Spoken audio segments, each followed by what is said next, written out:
interviews that all kind of got combined into this big report.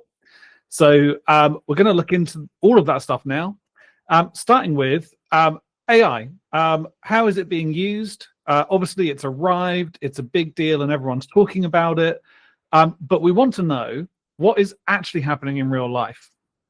So if you're on the call and you can hit that emoji button, let me know if you're using AI in some capacity as part of your day job.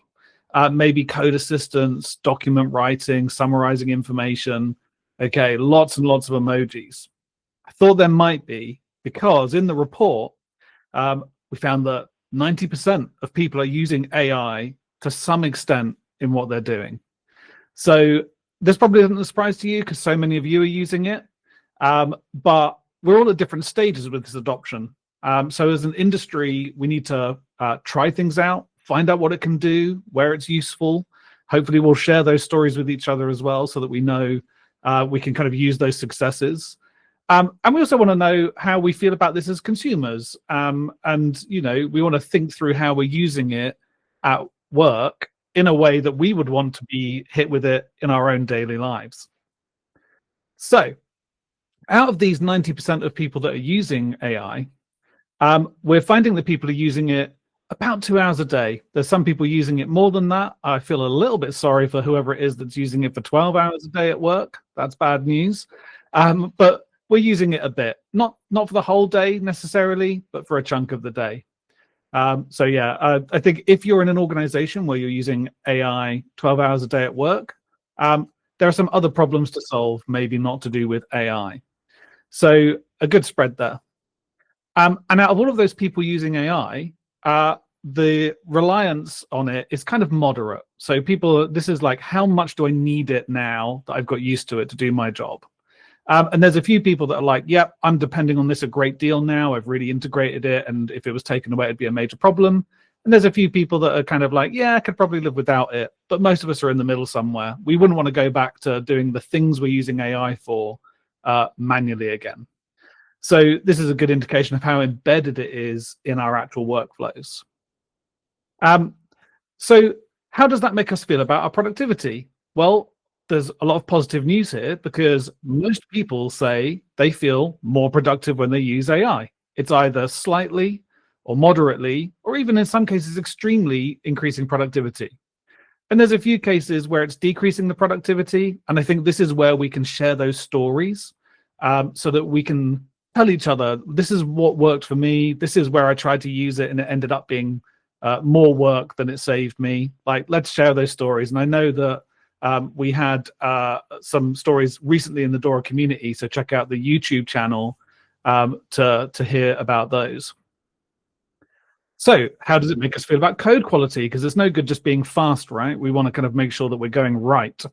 So, and again, most people are finding that it's having a generally positive impact on code quality. So there are probably things we need to do to make sure that we get a positive outcome here. But we're going to go into that in a little while about how we can use AI appropriately.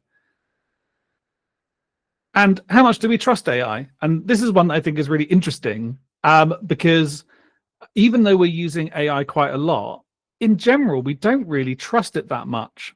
But I think that's actually a good thing because if we trust it too much, we maybe won't check what it's giving us as much as we ought to. So I think this is probably good news that we're using it quite a lot, but we also don't trust it so much, which I think is probably a pragmatic stance. So that was a real fast race through the kind of adoption of AI. I think we probably all knew AI was being used a lot, but this definitely confirms it and tells us how much of people's day is being influenced by AI. So let's have a look now at AI's relationship to outcomes, because that's what's really important. So there's a framework that's been used in this year's research where they've looked at the reliance on AI, which we were looking at just now, how well integrated it is and how much we'd hate to have it taken away. Reflexive use, which is whether you would think, I'll use AI for this task. And trust, which we were just talking about, how much do we trust what it gives us? And using that, we can see that effectively, there's a lot of positive outcomes from AI. So individuals feel more effective. The organization seems to perform better. People feel they're doing more valuable work. Code quality increases, product performance is higher, software delivery throughput is higher, and team performance is a little higher as well. But we also have to watch out for this. This is a finding that's come twice now. It was in the 2024 research, and it's again in the 2025 research, which is that we have to watch out for this problem of instability. So when we use more AI, it seems to be making things a bit more unstable. So we have to kind of work out what's causing that and see if we can close the back on that. So when we look at a comparison with the 2024 research, you'll see that there's two turnarounds here, because previously there was a negative effect on the amount of valuable work you were doing. That was previously nothing. And the delivery throughput, which was previously negative, is now positive. So that's a difference. But we also have these stubborn effects. It doesn't seem to be solving problems of friction and burnout, which is something which is strange, because in your head you'd think, surely it should affect those, but it just isn't making a difference to those. So that's something, again, let's share stories about how we're using it to find out why that is. So software delivery performance. This has been a feature of the DORA research for over 10 years. Every report has talked about this. It's evolved slightly over time. And I think we've all got used to these performance levels of low, medium, high, and elite. And a lot of the time people get a little bit myopic about, we must be elite, but that's not really the intention of the software delivery performance. The idea is to illustrate that you can get high performance regardless of your industry, whether you're regulated. It's not that every application and every team has to be an elite performer. So this year, the report includes some team profiles, and we can use those to be a little bit more pragmatic about what we're looking for from our performance. So let's have a look into the software delivery performance this year. As everyone knows, DORA is quite famous for the 4 keys, but there are 5 things on this list. So that's something which is a little bit new. And you can still use the 4 keys if you've got those implemented and they're useful to you and they're helping you with your improvement process. There's no need to try and work out how to change that right away. But the interesting addition here is called rework rate. And if you want to know more about rework rate, I would recommend John Seddon has a great book called Freedom from Command and Control.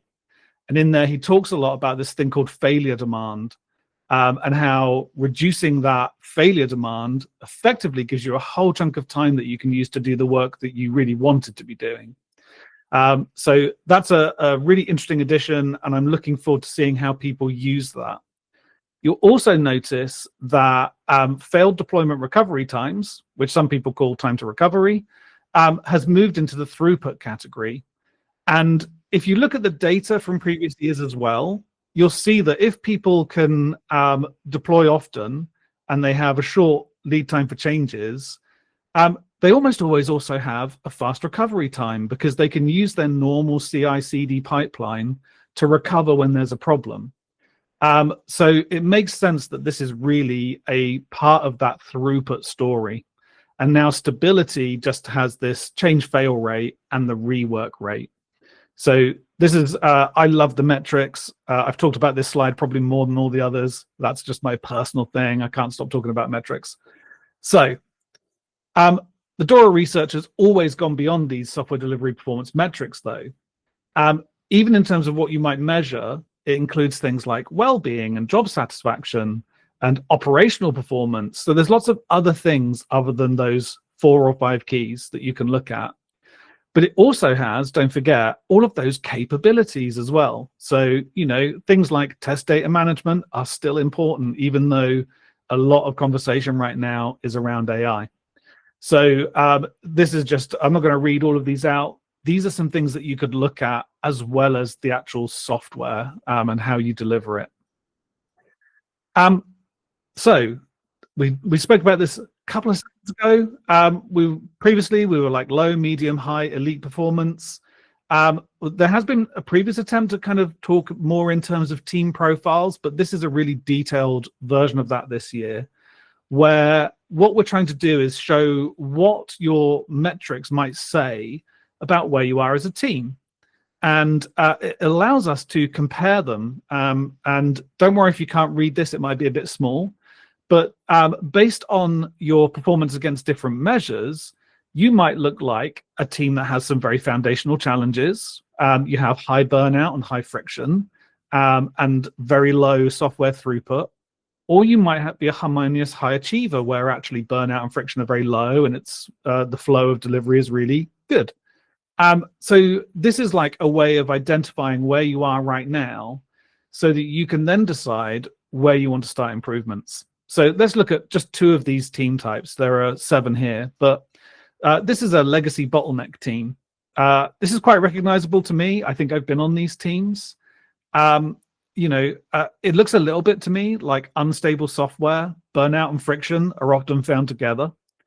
And this is a good example of a team that are probably in a bit of a negative spiral where the instability is probably causing other people in the organization to impose more process on their software delivery. Like maybe they have to jump through some change approval board hoops, which slows them down. And that actually makes the problem worse because then they're working in bigger batches.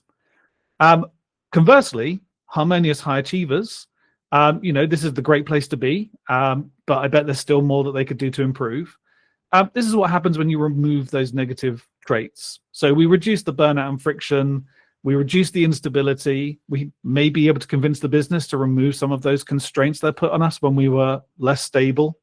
And now we can overachieve, which is great. This is just better for the humans doing the work, but it's also good for the organization as well. So the universe has obviously decided that these things are related. And if we look at them side by side, you can kind of see the different shapes that we have here in terms of those 2 team types. That can be a useful way of looking at it.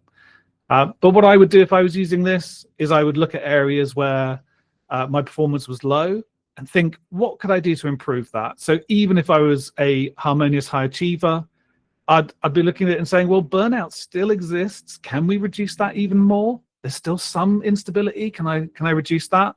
Or do I try and double down on one of the more positive traits that I already have? So how do we get these results, bearing in mind all of this stuff that we've been talking about in terms of AI? And this year, they have developed a model just around the capabilities that help you win with AI instead of losing with AI. And those capabilities are here. This is like a checklist for having a healthy culture around AI and how you're using it at work. And we'll kind of go through these one by one because it's useful to understand what they all mean. So we'll start with this clear and communicated AI stance. If your organization hasn't really communicated how you should be using AI, you end up with a bit of an anarchy where everyone's doing random things. You'll have some people that don't touch any AI because they're not sure if they're allowed. And you'll have other people pasting all kinds of information into chats on chat sites and stuff to get answers, leaking your customer data everywhere. And so by kind of bringing that clarity around how AI should be used in your organization, you hopefully bring both of those people towards that healthy condition. So the people who were hesitant to use it will feel they have permission. And the people that were maybe doing some unsafe practices will come back to a safer place. So that's the value of it, is it brings everyone back to that healthy middle. Now, working in small batches. We've only been saying this for about 70 years, I think. I think Herbert Bennington is the oldest reference I've got in software delivery, saying that we should kind of do something smaller and then evolve it. It's going to catch on soon, I think. So small batches basically improve every level of fractality in your software delivery process. As an individual, they are less stressful. The product evolves much better because you can get feedback on these small steps you're taking. The organization ends up hitting more of its goals. The users are happier. The customers, which isn't always the users, are hopefully happier as well. So small batches seem to be a really crucial factor even before we bring AI into the picture. but they also are still crucial when it comes to AI. So small batches. And here is the model. So this basically shows not just that the things on the left help you get the things on the right. That's very cool. It also shows you which specific things will help which specific outcomes, which I really love. And we'll run through a quick process of how you can use this model. Okay. So imagine we're on this legacy bottleneck team. I don't have to imagine too hard because I've definitely been on one of those when I was working in the financial industry. It's bad news. We have some problems. In particular, product performance is super low on this chart. Now, our managers will want us to slap some AI on this, and I'm sure the problem will go away. But we have to remember AI is an amplifier. So it doesn't make things that are bad good, and it doesn't make things that are good bad. It just makes both of them louder. So we're going to have to solve this problem of product performance. So we pick that from this model. Product performance is one of the yellow boxes on the right. It's an outcome that we might want. And we can now look to improve it. So let's look at how we fix this weakness. And effectively, we want to walk backwards to find the things that point to product performance. And here we'll find AI accessible internal data. And this is about making that huge collection of information and knowledge that you have inside your building available so that when someone's trying to find answers, they can see it all. You don't want to have lots of little data silos that aren't visible. We want to add working in small batches. I'm definitely a fan of this. And we want that clear and communicated AI stance. These are the three things that are going to have the most impact on our product performance.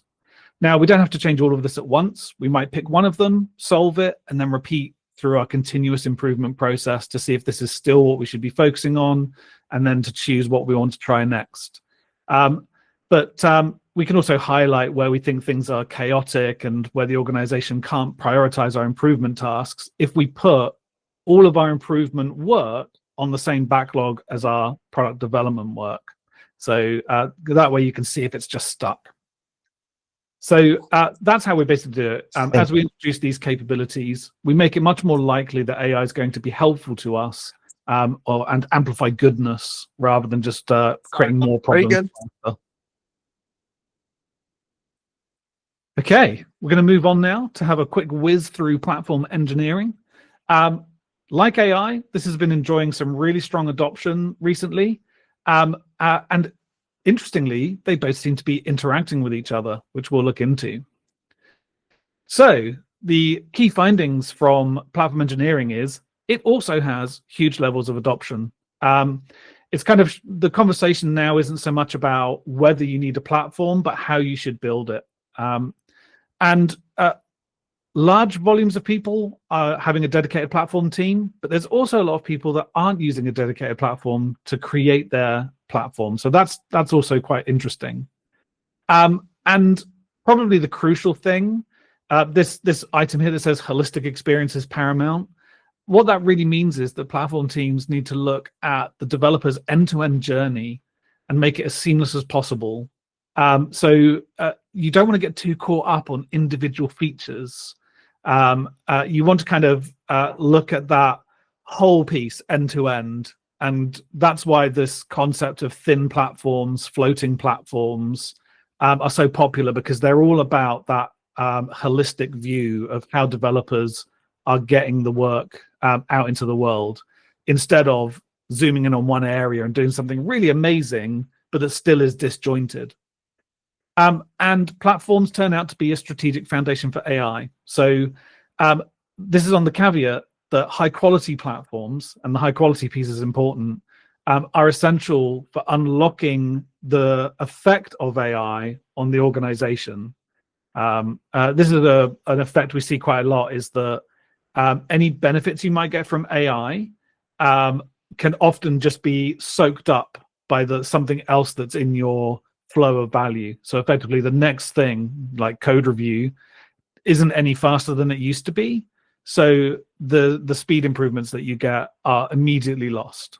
So that's a common problem. So As we know, AI can increase instability, and it turns out that that happens with platforms as well. And we don't necessarily 100% know why this is, although I think there's an argument that some platform teams are kind of a return to old ticket ops kind of processes. And we know that that was also an unstable way of working because it split that responsibility. That was what DevOps was created to solve, was developers and operations working to different goals. So we need to make sure we keep that alignment. But what I find really interesting, I'm going to move to this view here, is when we're talking about platforms having a positive effect on AI, I kind of put a pin in this high quality statement. And what we can see here is as the quality of the platform reaches a certain level, that's when you start to see that it's benefiting the organization in terms of letting AI roll up to an organizational outcome instead of it just being a local optimization. And I think this probably applies to most of the practices and capabilities that we are trying when we want to improve software delivery. So even on the DORA core model, where you have things like database change management, I imagine if you looked into it, you would find that just ticking that box with a half-baked attempt at database change management probably doesn't get you the benefit. It probably needs to be a higher quality attempt. And that sometimes might take time. I often forget how long it took me to work out how to do some of these things. But we need to actually invest in doing these things well. So yeah, and I just wonder how many of the capabilities on the DORA model that you might say, yes, we do it, are being done to that level of quality, and how many are just a tick box. So yes, those are the key things for platforms. We talked about the holistic experience. We talked about how platforms can actually be the foundation for your AI, and they can actually make AI roll up to an organizational outcome. And there's this concept of using the platform to find where you're comfortable with risk. So do you want to make it so that you can fail, but recover very easily and cheaply, which is where innovative companies often want to be? Or do you want to kind of be more slower and steady, maybe more user-centric, and deliver things that you already have some validation on? Your platform can help set the pace of that. And that leads us, actually, interestingly, we're talking about this attempting to get those local benefits rolling all the way up to kind of more global outcomes. One of the focuses of the report this year is value stream management. Just quickly checking the clock because we're about half an hour in, so I will try and go as fast as possible here. The idea behind value stream management is that instead of looking at optimizing at the task level, so trying to deliver code faster or trying to get your testers to test faster or those kinds of things, you look at the whole value stream and you try and make sure, instead of trying to utilize people to 100%, your goal is actually to keep the work moving stuck in queues. So really, I'll just try and spark your interest in value stream management here rather than try and explain the whole process.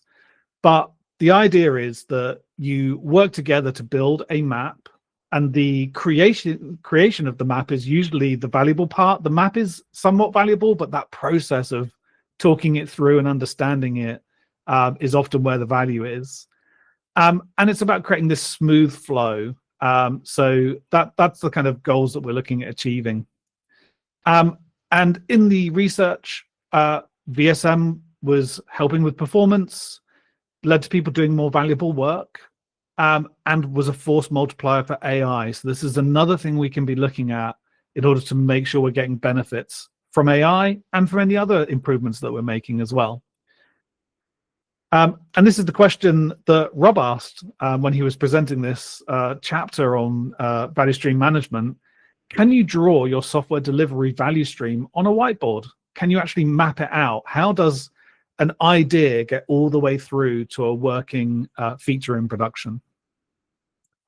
Okay. As I said, I'm a fan of metrics. I kind of think about this all the time. How do you really measure something as complex as software delivery? There are so many different capabilities involved. There are social parts of this, cultural parts, and there are also technical practices and technical excellence, and it's all interacting, right? This is very complex stuff. And when you're creating software, when you place too much focus on any one of those aspects, it kind of causes problems because it throws things out of balance. So we have to respect the kind of laws of nature, and that is that satisfied employees do better work, and that results in the organization being more successful. We can kind of think of that like gravity, right? It's a law of nature and it's unlikely to change. So when you create a measurement system, you need to encourage that balance. Now, the DORA research has a range of metrics that can help you with software delivery, but you may also want to achieve other things that aren't covered by those. You have things on this list like developer experience and product excellence and organizational effectiveness. So when you're looking at extending your metrics and building it out, maybe you're looking at frameworks, treat them like a recipe, and you can adjust them if things don't taste right. Okay, so always ask what it is that your organization is trying to achieve. You may have a mission statement which lends itself to this. I always say it could be that your organization just wants to make money, or it may have a mission like saving the bees, right? So that will give you clues about what you should be measuring. And then once you know what those organizational level metrics are, you want to try and find things that are early indicators that tell you that you're likely to be successful at those larger goals, because they don't change quickly enough for you to see an improvement having an effect. And that's what the DORA metrics have been really useful for, is that you can make an improvement, see a very quick change in those metrics, and then you can validate that that rolls up to something that's important to your organization. When you're designing the metrics, you can get quite sophisticated. You can use the SPACE framework to build something entirely custom, and that guides you to do that in a healthy way. Or it can be simpler, like the Nimona method, which I've spoken about a few times before. And that is just about having a minimal set of metrics that are well balanced so that you can make sure things stay healthy. And if you don't understand how you might react to a metric changing, probably don't use it, right? You should know if that number goes up, oh, we would do this. And if the number goes down, oh, we would do that. If it stays the same, yeah, okay, we'd have to make a change here, right? And if you don't have an answer to those, measuring it isn't a useful exercise. Okay, so choose the measurement frameworks and approaches that resonate with your organization. The idea being that they should be feeding your continuous improvement process. That's the whole point of collecting them in the first place. Okay, so let's have a look into the AI mirror. And this isn't a new device that you can go and buy right now. This is just how AI seems to reflect our organization's behaviors. So AI's impact is conditional on the organizational environment, right? So culture is super important. We found this all through the DevOps research. Culture has always been such a big impact. If you're working in a pathological or a bureaucratic culture, changing that is going to bring you some big returns. We need to have a generative culture where you can experiment, you're trusted. Failure is not going to get you marched out of the building, right? We learn from our failures. And systems thinking is crucial. We spoke a little bit about local optimizations and value stream management. This is important because otherwise all of the things that you would hope to get from using AI don't happen apart from at your own desk, right? It's no good just being individually productive. You need to make your whole end-to-end system productive. And to realize the full potential of AI, you kind of have to treat the adoption somewhat as a transformation effort. It's not just a new tool. You also need to work out how that fits into the bigger picture. And AI basically reflects and exposes your existing strengths and weaknesses, right? So the parts of your software delivery process that are constraining factors before AI are going to be an even tighter constraint if you manage to improve other areas, because if you optimize away from the constraint, that very often damages the point of that constraint. So if we think of a speeding car, if you have good controls, you can drive quite quickly and your steering works and your brakes work great. But if you don't have good control of that car and you go at speed, you just crash. So AI doesn't just introduce a new tool. It's going to expose a lot of problems. And it's a bit like there's an old metaphor about lowering the level of water in a river, and it's going to expose rocks. And so you remove those rocks, and so boats now don't hit those rocks. If you lower the water a little bit more, you find new rocks. AI is going to be lowering the water for us here. So you need to be ready to react when you find rocks. And this one is a quote from Deming. If you haven't read Deming, Out of the Crisis is a great place to start. But he said, a bad system will beat a good person every time.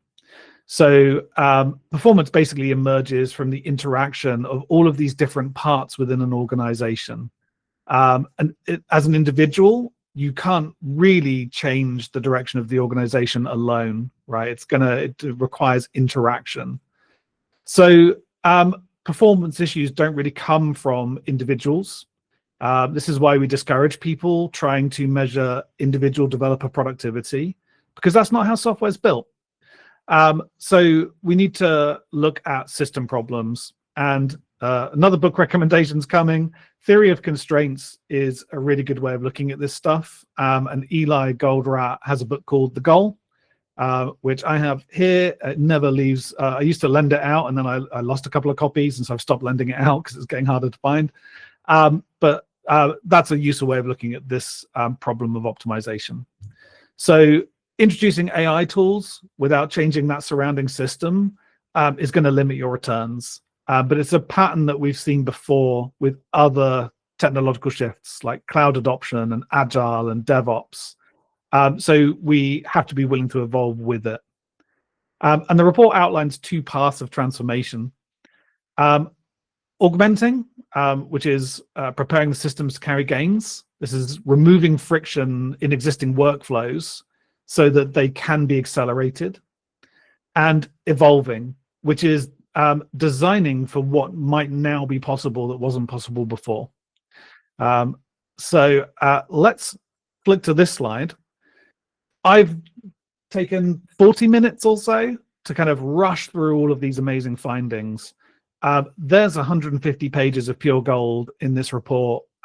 So go and download it. You can use the QR code or go to dora.dev/dora-report-2025 and grab the report and read it for yourself and digest it. It's super interesting. And that is it from me.